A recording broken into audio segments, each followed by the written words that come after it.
TSP ಇಟ್ಟಿರ್ತಕ್ಕಂಥ ಹಣವನ್ನ ಬೇರೆ ಬಾಬುಗಳಿಗೆ ಖರ್ಚು ಮಾಡ್ಕೊಂಡ್ಬಿಟ್ಟಿದ್ದಾರೆ. ನೀವು ಸುಮ್ಮನೆ ಇದ್ಬಿಡ್ತೀರಿ? ಡು ಯು ನೋ, ಬಿಜೆಪಿ ಸರ್ಕಾರ ಇದ್ದಾಗ 8,300 ಕೋಟಿ ರೂಪಾಯಿಗಳನ್ನ SCP TSP ಇಟ್ಟಿದ್ದ ಹಣವನ್ನ ಖರ್ಚು ಮಾಡಿದ್ದವರು ಭಾರತೀಯ ಜನತಾ ಪಕ್ಷದವರು. You must understand this. SCP TSP ಕಾಯ್ದೆ ಮಾಡಿದವರು ಯಾರು? 2013 ಇಲ್ಲೇ ಆಂಜನೇಯ ಕೂದಿದ್ದಾನೆ. ನಮ್ಮ ಸರ್ಕಾರ ಬಂದ ಮೇಲೆ ಆಂಜನೇಯನ ಕೈಲಿ ಅದನ್ನು ಮಾಡಿಸಿದ್ದು, ಕಾನೂನು ಮಾಡಿಸಿದ್ದು. ಯಾರು ಕೂಡ ಇನ್ನು ಮುಂದೆ ಬದಲಾಯಿಸಕ್ಕಾಗಲ್ಲ. ಆ ಕಾನೂನು ಬದಲಾಯಿಸಕ್ಕಾಗುತ್ತಾ? 7D ಅಂತ ಇದೆ, ಡೀಮ್ಡ್ ಎಕ್ಸ್ಪೆಂಡಿಚರ್ ಅಂತ ಇದೆ. ಬಿಜೆಪಿಯವರು ಯಾಕೆ ರದ್ದು ಮಾಡಲಿಲ್ಲ? ಯಾಕೆ ರದ್ದು ಮಾಡಲಿಲ್ಲ? ಇದನ್ನು ರದ್ದು ಮಾಡಿದವರು ಸಿದ್ದರಾಮಯ್ಯ ಸರ್ಕಾರ 2ನೇ ಸಾರಿ ಬಂದಾಗ, ಕಾಂಗ್ರೆಸ್ ಪಕ್ಷ ಅಧಿಕಾರಕ್ಕೆ ಬಂದಾಗ ರದ್ದಾಯಿತು. ರದ್ದು ಮಾಡಲಿಲ್ಲ. ಬಡ್ತಿ ಮೀಸಲಾತಿ ದಲಿತರಿಗಿತ್ತು,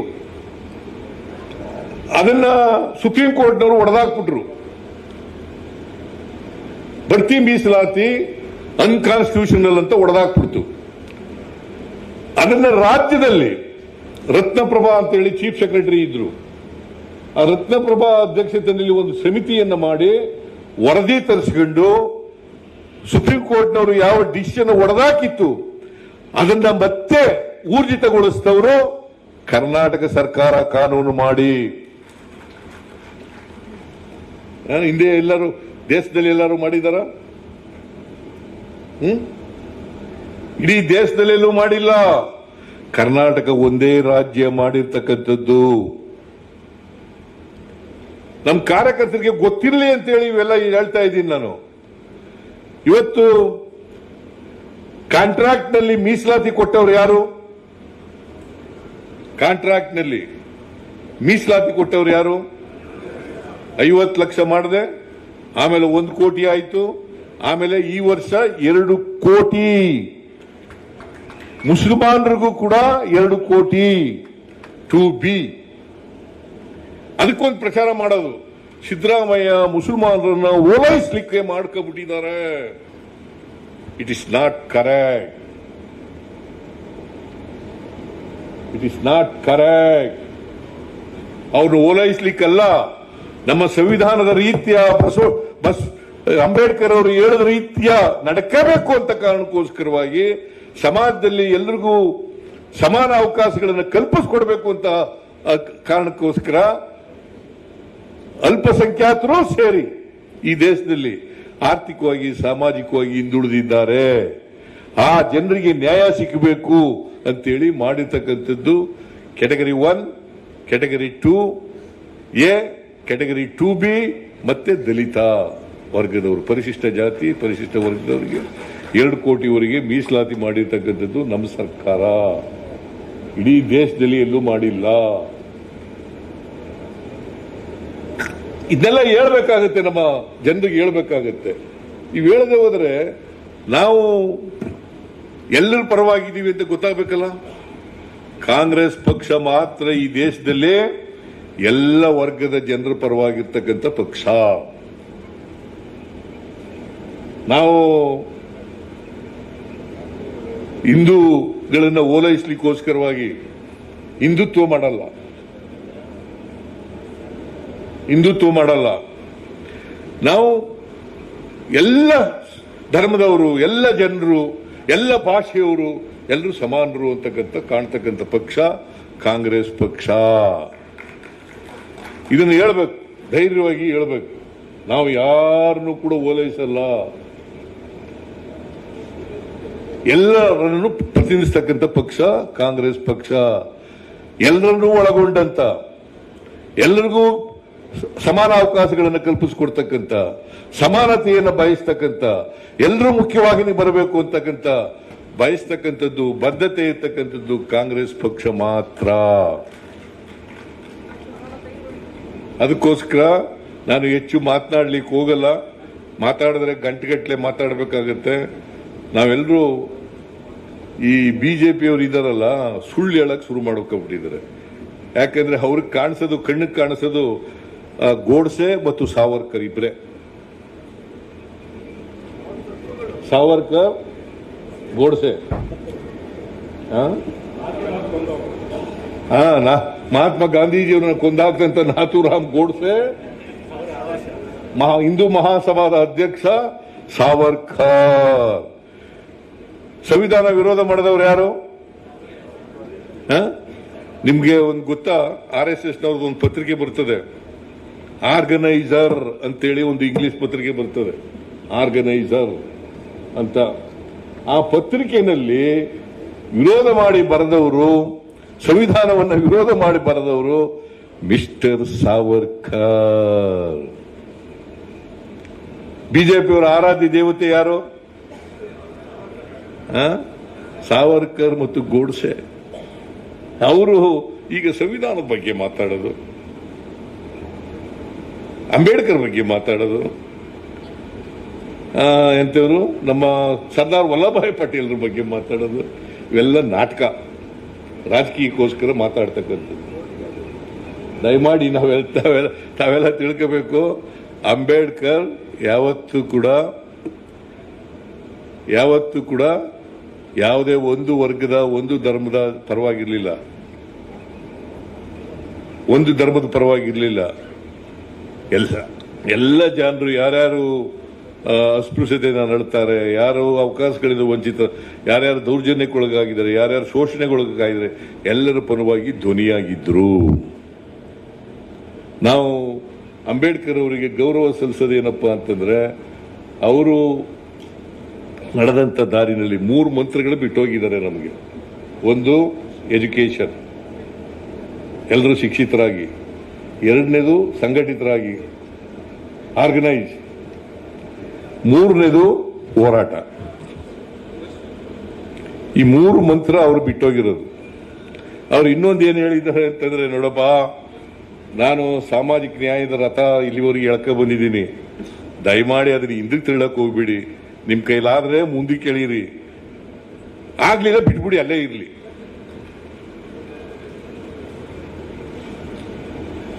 ಆಗ್ಲಿಲ್ಲ ಅಲ್ಲೇ ಬಿಟ್ಬಿಡಿ, ಅತ್ತಿಗೆ ಓಲಿ, ನಿಮ್ಗೆ ಹಿಂದಕ್ಕೆ ತಳ್ಳಬಿಡಿ, ಮುಂದಕ್ಕೆ ಎಳೆಯಕ್ಕಾದ್ರೆ ಎಳೀರಿ, ಇಲ್ದಾರ ಅಲ್ಲೇ ಬಿಟ್ಬಿಡಿ ಅಂತ ಹೇಳಿರೋದು. ಅದನ್ನು ಜ್ಞಾಪಕ ಇಟ್ಕೊಂಡು ನಾವೆಲ್ಲ ಆ ರೀತಿಯಲ್ಲಿ ನಡೀತಕ್ಕಂಥ ಪ್ರಯತ್ನವನ್ನು ಮಾಡೋಣ.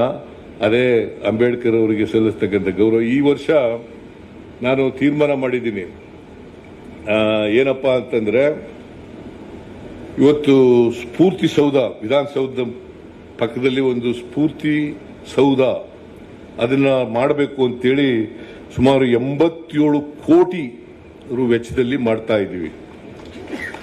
ಸ್ಫೂರ್ತಿ ಸೌಧ ನಾನು DK ಶಿವಕುಮಾರ್ ಎಲ್ಲ ಇವತ್ತು ಅಡಿಗಲ್ಲ ಹಾಕಿದ್ರು. ಆಮೇಲೆ ಮೈಸೂರು ಯೂನಿವರ್ಸಿಟಿ ಸಂವಿಧಾನ ಅಧ್ಯಯನ ಪೀಠ ರಚನೆ ಮಾಡ್ತೀವಿ. ಆಮೇಲೆ ಬೆಂಗಳೂರಿನಲ್ಲಿ ಒಂದು ಅಂಬೇಡ್ಕರ್ ಮ್ಯೂಸಿಯಂ ಅನ್ನ ಕಟ್ಟುತ್ತೇವೆ. 4ನೇದು, ಇಡೀ ದೇಶದಲ್ಲಿ ಅತ್ಯಂತ ಎತ್ತರವಾದಂತ ಅಂಬೇಡ್ಕರ್ ಮೂರ್ತಿಯನ್ನ ಸ್ಥಾಪನೆ ಮಾಡ್ತೇವೆ.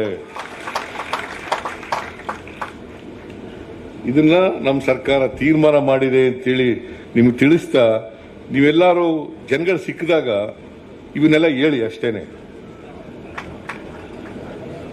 ನಿಮ್ಮೆಲ್ಲರಿಗೂ ಧನ್ಯವಾದಗಳು.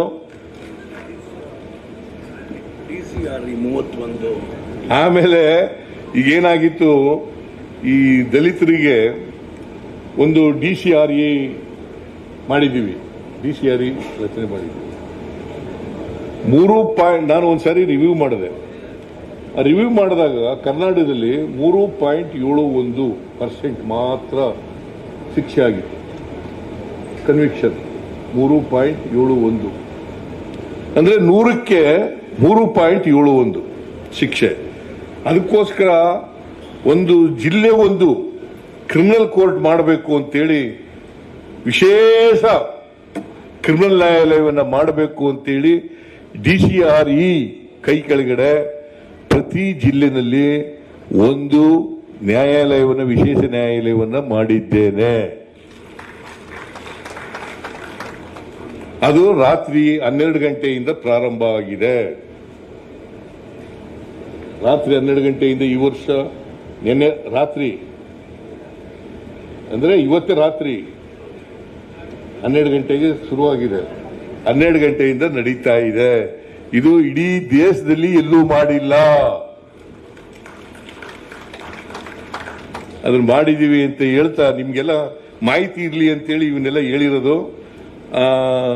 ದಯಮಾಡಿ ನಿಮ್ಗೆ ಎಲ್ಲೆಲ್ಲ ಅವಕಾಶ ಸಿಗುತ್ತೆ ಅಲ್ಲೆಲ್ಲ ಹೇಳಿ ಅಂತಕ್ಕಂಥ ಮಾತುಗಳನ್ನ ಹೇಳಿ ನಮ್ಮವರು ಸ್ವಲ್ಪ ಮೌನನೇ ಬಂಗಾರ ಅಂತ ತಿಳ್ಕೊಬಿಟ್ಟಿದ್ದಾರೆ. ಮೌನನೇ ಬಂಗಾರ ಅಂತ ತಿಳ್ಕೊಬಿಟ್ಟಿದ್ದಾರೆ. ನಾನು 94-95ರಲ್ಲಿ ಹಣಕಾಸಿನ ಮಂತ್ರಿ ಆದೆ. ಆಗ ಎಲ್ಲ ಕಡೆ ದಲಿತ ಸಂಘರ್ಷ ಸಮಿತಿಯವರು ನಮಗೆ ಎಂಡ ಬೇಡ, ಪ್ರತಿ ಹೋಬಳಿಗೊಂದು ರೆಸಿಡೆನ್ಷಿಯಲ್ ಶಾಲೆ ಬೇಕು, ವಸತಿ ಶಾಲೆ ಬೇಕು ಅಂತ ಚಳವಳಿ ನಡೀತಾ ಇತ್ತು. ನಾನು 94-95ರಲ್ಲಿ ಹಣಕಾಸಿನ ಮಂತ್ರಿಯಾಗಿ ಬಜೆಟ್ ಮಂಡಿಸ್ತಕ್ಕಂಥ ಅವಕಾಶ ಸಿಕ್ಕಿದ್ರಿಂದ ಮೊದಲನೇ ಬಾರಿಗೆ ಮೊರಾರ್ಜಿ ವಸತಿ ಶಾಲೆಗಳನ್ನು ಪ್ರಾರಂಭ ಮಾಡಿದ್ದು.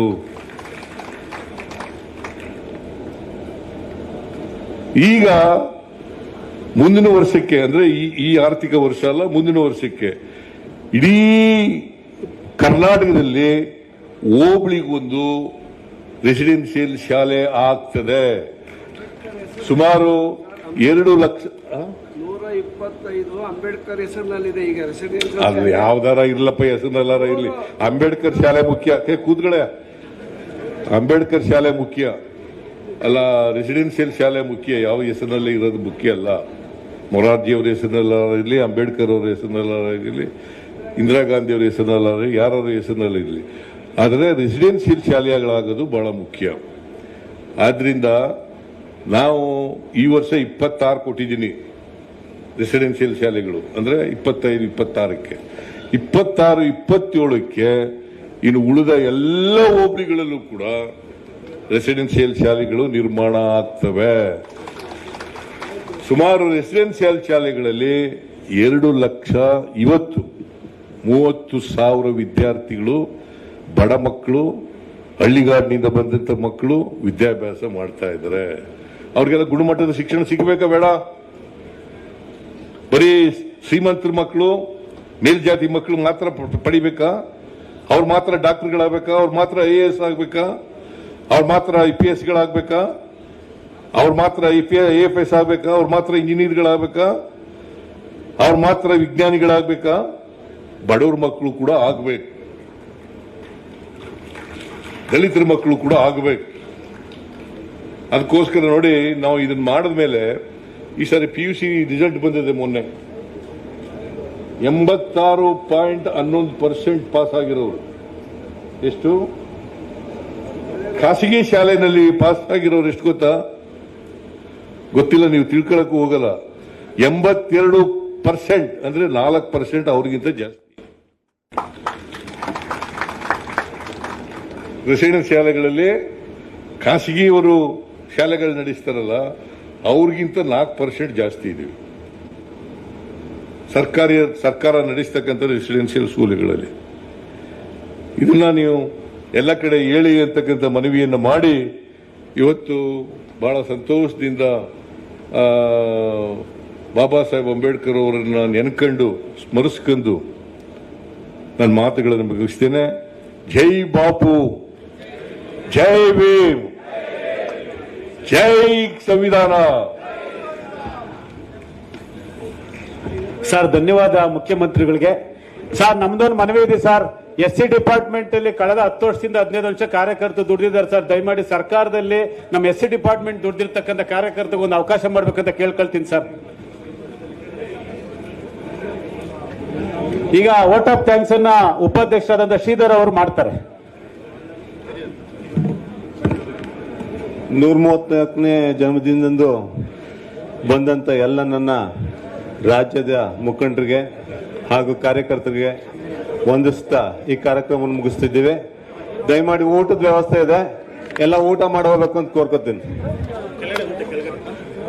ಕೆಳಗೆ ಗ್ರೌಂಡ್ ಫ್ಲೋರ್ ಬೇಸ್ಮೆಂಟ್.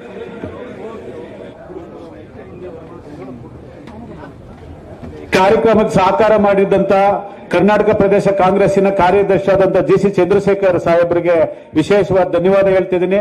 ಇವತ್ತು ಬಂದಿರತಕ್ಕಂತ ಎಲ್ಲ ಅತಿಥಿ ಮಹಾದೇವರಿಗೆ ಆಹಾರ ಸಚಿವರಾದಂತ KH ಮುನಿಯಪ್ಪನವರು ಭೋಜನದ ವ್ಯವಸ್ಥೆ ಮಾಡಿದ್ದಾರೆ. ಅವ್ರಿಗೂ ನಮ್ಮ ಡಿಪಾರ್ಟ್ಮೆಂಟ್ ಪರವಾಗಿ ಧನ್ಯವಾದವನ್ನು ಹೇಳ್ತಾ ಇದ್ದೀವಿ.